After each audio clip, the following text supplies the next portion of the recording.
আমরা চাই আরাকানের মুসলমানরা বার্মার নাগরিকত্ব নিয়ে তাদের বাপ দাদার হাজার বছরে তাদের বস্তু ভিটায় তাদের আদি নিবাসে তারা সেখানে সকল মানবাধিকার তাদের সকল মানবিক অধিকার নিয়ে মৌলিক অধিকার নিয়ে মানুষের মতো তারা মানুষ হয়ে সেখানে বসবাস করুক।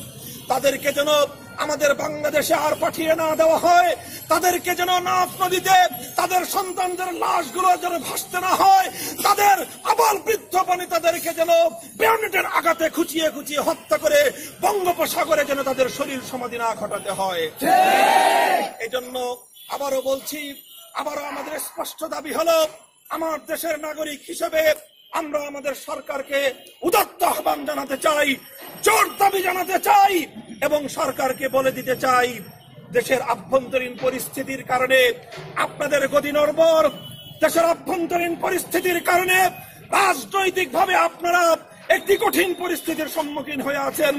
এই অবস্থা থেকে অন্তত রাজনীতির স্বার্থে হলেও মায়ানমারের নির্যাতিত মুসলমানদের সপক্ষে দাঁড়ান। বাংলাদেশের 16 কোটি মানুষ আপনাদের পক্ষে থাকবে ইনশাআল্লাহ। কাজেই সেখানে মায়ানমারের এই সমস্যার চূড়ান্ত সমাধান এবার করতে হবে। সেই সামরিক জান্তা উগ্রবাদী মায়ানমার বৌদ্ধ সামরিক জান্তা বাহিনী তারা অনেক রক্তক্ষরণ ঘটিয়েছে, অনেক নির্যাতিত মুসলমানদের বুকের উপর তারা গুলি চালিয়েছে। এবার তাদের সকল রক্তের ঋণ সুদে আসলে উসুল করতে হবে।